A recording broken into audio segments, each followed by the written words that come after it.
बोलो जयकारा बोल मेरे श्री गुरु महाराज की जय। प्रसंग चला हुआ है दयाल और काल का। एक कथा है। दो मित्र थे जो परस्पर पड़ोसी भी थे, लेकिन इन दोनों में एक तो दयाल का जीव था और दूसरा काल का। इन दोनों का नियम था कि नित्य ही घर से इकट्ठे निकलते और शहर से बाहर जाकर दोनों के मार्ग पृथक पृथक हो जाते थे, अर्थात अलग अलग हो जाते थे। दयाल का जीव तो सत्संग के मार्ग पर चला जाता और काल का जीव पाप कमाने के लिए अपने मार्ग पर चल पड़ता। दोनों अपना अपना कार्य करके वापस लौटते तो उसी जगह पर आकर इकट्ठा हो जाते जहाँ से दोनों के मार्ग अलग अलग होते थे। फिर वहां से चलकर अपने अपने घरों में पहुंच जाते। यह नियम उनका दीर्घ काल से चला आ रहा था, अर्थात बहुत ही दिनों से चला आ रहा था, बहुत ही समय से। लेकिन साथ ही उन दोनों के अंतर्गत कशमकश चलती रहती थी। दयाल के जीव की यह कोशिश होती थी कि उसका मित्र भी सत्संग में आए, लेकिन उसके मित्र की भावना यह रहती थी कि उसका साथी भी मेरे मार्ग पर चले। दोनों एक दूसरे को अपनी अपनी ओर खींचने का प्रयत्न करते रहते थे। कुदरती बात है कि जो जीव स्वयं जिन विचारों का होता है वह दूसरों पर भी अपने विचारों का प्रभाव डालता है। यही अवस्था इन दोनों मित्रों की भी हो रही थी। एक बार जब वे अपने अपने कार्य से वापस लौटकर घरों को आ रहे थे तो पाप के मार्ग पर आने जाने वाले व्यक्ति को रास्ते में एक सोने की मोहर मिल गई, लेकिन सत्संगी जीव को रास्ते में कांटा चुभ गया। काल का जीव प्रसन्नचित था कि उसे मोहर मिल गई और सत्संगी दुखी हालत में लंगड़ाता हुआ चलता आ रहा था। उसे देखकर उसके पड़ोसी को बात करने का अवसर मिल गया। कहने लगा, देखो, मैंने आपको कई बार कहा कि मेरा मार्ग अच्छा है, तुम मेरे मार्ग पर आ जाओ, परंतु तुम मानते नहीं थे। आज तुमने देख ही लिया कि दोनों में से किसका मार्ग अच्छा है। मुझे सोने की मोहर मिली और तुम्हें कांटा चुभ गया। अब बताओ आगे के लिए क्या विचार है। सत्संगी जीव बहुधा दिल के साफ और भोले भाले भी होते हैं। अपने मित्र की यह बात सुनकर उसके मन में भी कुछ भ्रम सा उत्पन्न हुआ। सोचने लगा, बात तो उसकी ठीक मालूम होती है। ऐसा लगता है कि भगवान के घर न्याय नहीं है। देखो, मैं भली ओर जाता हूँ तो मुझे कांटा चुभ गया, और यह बुरी तरफ जाता है तो इसे सोना मिल गया। यह था भ्रम, जिसने उसको कुछ बेचैन सा बना दिया और मन के संकल्पों के कारण घुमन खेड़ में पड़ गया। परंतु दयाल भगवान तो दयाल हैं। वे अपने भक्तों को सत्य मार्ग से क्यों कर भटकने देते। समय, स्वभाव और कर्म की प्रबलता से माया के वश होकर भले पुरुष भी प्राय प्राय मतलब अक्सर भलाई से चूक जाते हैं। परंतु उन भलाई से चूके हुए अर्थात रास्ते से भटके हुए भक्तों को भगवान इस प्रकार सुधार लेते हैं कि दुख दोष दूर करके उज्जवल यश दे देते हैं। कारण यह है कि वास्तव में उनका हृदय शुद्ध होता है और शुद्ध चित्त भक्तों को के भगवान सहायक होते हैं। प्रसंग चल रहा है दो पड़ोसी मित्रों का। जब सत्संगी जीव के मन में भ्रम आ गया तो उसके अंतर से प्रेरणा हुई कि संतों के पास जाना चाहिए, वे इसका निर्णय कर देंगे। तब वह अपने मित्र को साथ लेकर संतों के पास पहुंचा और अपनी सारी कहानी कह सुनाई। संत थोड़ी देर तो चुप रहे, सोचने लगे यह कैसी बात है कि भले पुरुष को दुख मिले और पापी जीव सुखी हो। विचारवानों का कथन है, जहाँ सच्चाई होती है वहाँ कुदरत सहायक होती है। संतों के अंदर भी सच्चाई थी। उनको भी अंदर से प्रेरणा हुई कि चलकर कांटे और मोहर वाले दोनों स्थानों को देखना चाहिए। यह सोचकर उन दोनों को साथ लेते हुए पहले उस स्थान पर पहुंचे जहाँ सत्संगी जीव को कांटा चुभा था। फरमाया, इस जगह को खोदो। जब गहराई से उसे खोदा गया तो उसमें एक से सूली निकली जो जलकर कोयला बनी हुई थी। उसके पश्चात वहां गए जहां दूसरे व्यक्ति को मोहर मिली थी। हुक्म दिया कि इस जगह को भी खोदा जाए। जब धरती खोदी गई तो उसके नीचे से एक देग मिली जो कोयले और राख से भरी हुई थी।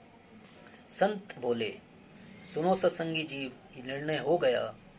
पिछले जन्मों के पापों के कारण तुम्हारे भाग्य में सूली थी, अर्थात सत्संगी के भाग में सूली थी, जो सत्संग में आने जाने से जलकर राख हो गई। केवल एक कांटा रह गया। दूसरे व्यक्ति को मोहरों की देग मिलनी थी, जो यहाँ पर पाप कमाने के कारण वह भी कोयला और राख हो गई। केवल एक मोहर बची जो उसे मिल गई। यह सारा वृत्तांत तुम दोनों का भ्रम दूर करने के लिए ही था। सो अब बताओ तुम क्या कहते हो। दोनों की आंखें खुली और संतों के चरणों पर नमस्कार किया, और वह काल का जीव भी दयाल के मार्ग पर चलने के लिए तैयार हो गया। कुदरती तौर पर कभी कभी ऐसा हो भी जाया करता है कि काल के जीव भी सत्संग और भक्ति के प्रभाव से सतमार्ग पर आ जाया करते हैं। संत पलटू साहिब जी का वचन है, पारस के प्रसंग से लोहा महंग बिकान छुए से कीमत निकरी। चंदन के प्रसंग चंदन भई बन की लकड़ी, जैसे तिल का तेल फूल संग महंग बिकाई। सत्संग संगति में पड़ा संत भाग सदन कसाई, गंगा में है शुभ गंग मिली जो नारा सोती। सीप बीच जो पड़े बूंद सो होवे मोती, पलटू हरि के नाम से गनिका चढ़ी विमान। पारस के प्रसंग से लोहा महंग बिकान।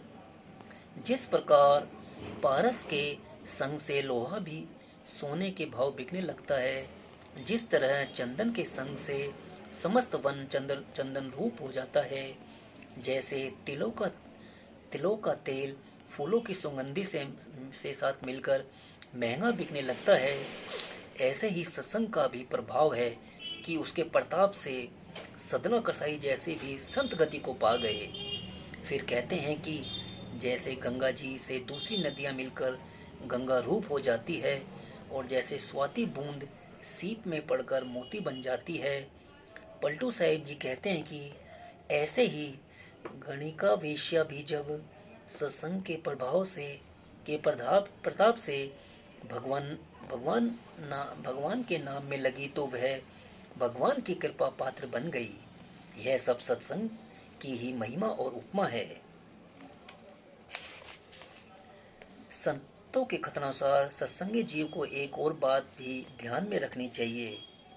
वह यह है कि संसार कुदरत की रचना है।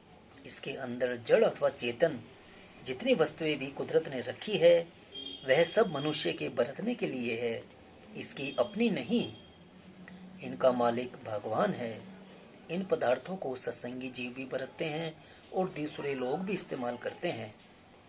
बरतना या इस्तेमाल करना किसी के लिए मना नहीं है।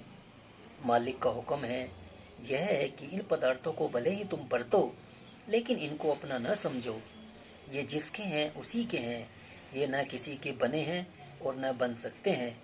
जैसे किसी सराय में यात्री आते जाते हैं और ठहरते हैं, तो वहाँ उनको रहन सहन और खान पान का सामान मिलता है जो उस सराय के मालिक ने भर रखा है। लेकिन साथ ही यह भी है कि सामान बरतने के पश्चात यात्री उस सामान को साथ नहीं ले जाते, बल्कि वहीं छोड़ जाते हैं, ताकि आने वाले दूसरे यात्री उसको अपने काम में ला सके।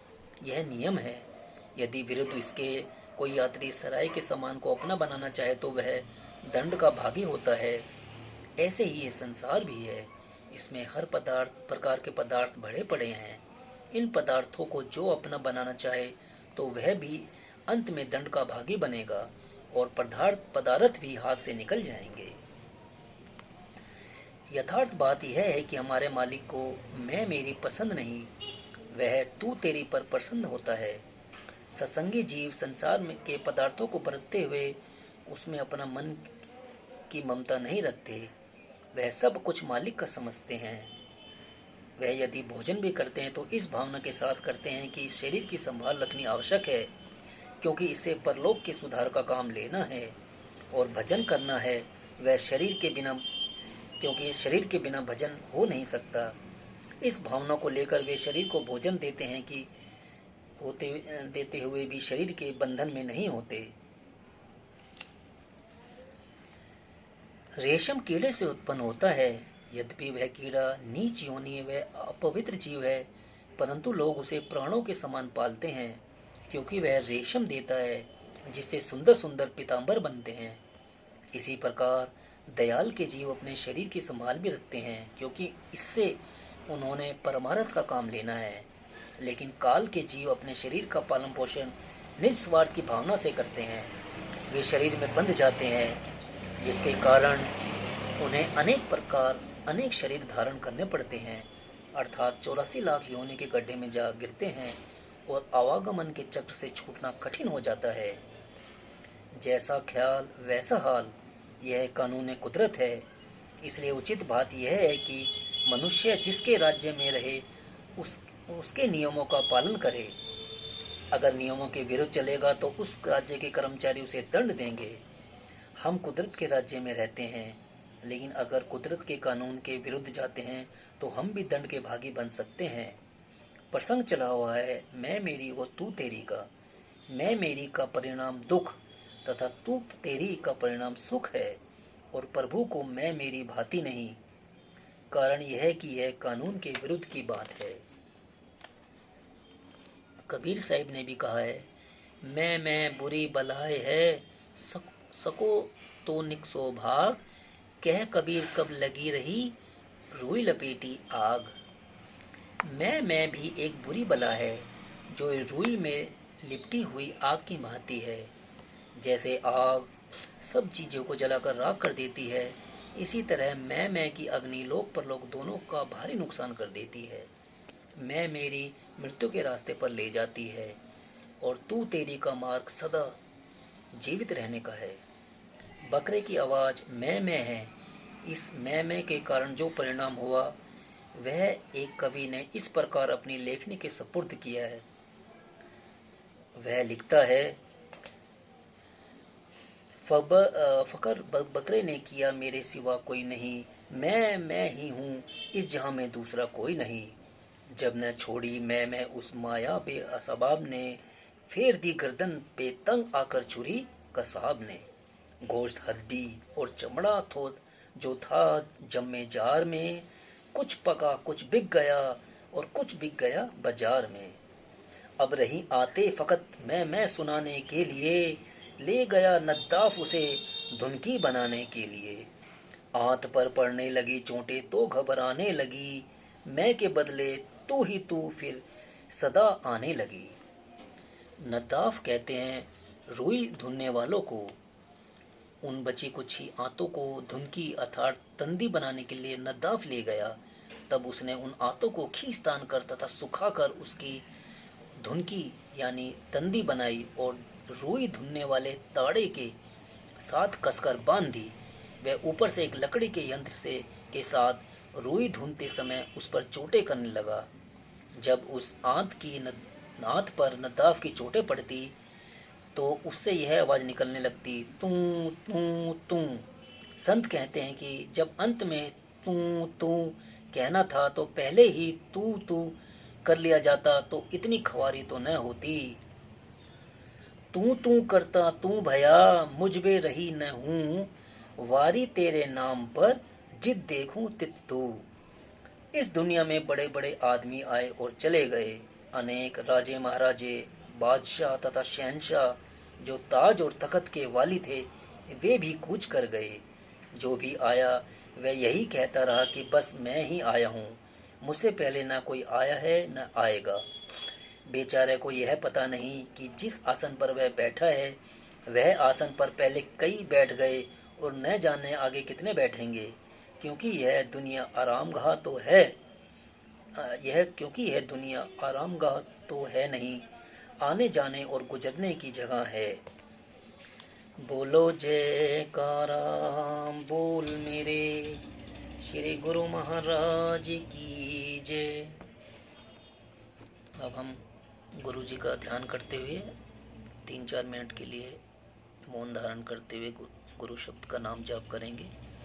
और जिन भक्तों को गुरु शब्द नहीं मिला वो अपने आती जाती सांसों पर निरंतर ध्यान देंगे और नाम जाप करेंगे।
बोलो जयकारा बोल मेरे श्री गुरु महाराज की जय।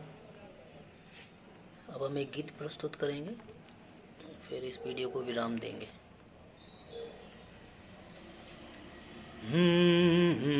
हा हा हा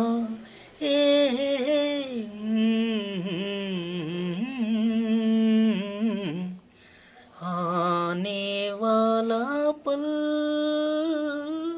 जाने वाला है, आने वाला पल जाने वाला है। हो सके तो इसमें नाम जपा लो, पले जो ये जाने वाला है। हो आने वाला पल जाने वाला है, आने वाला पल जाने वाला है। हो सके तो इसमें नाम जप लो, पल जो ये जाने वाला है। ओ आने वाला पल। एक बार यूं मिले मासूम सतगुरु जी, एक बार यूं मिले मासूम से सतगुरु जी, ओ खिलते हुए का नाम धारवा चली, देखा तो यही है ढूंढा तो नहीं है, पल जो ये जाने वाला है। ओ आने वाला पल जाने वाला है। हो सके तो इसमें नाम जप लो, पल जो ये जाने वाला है। ओ आने वाला पल जाने वाला है।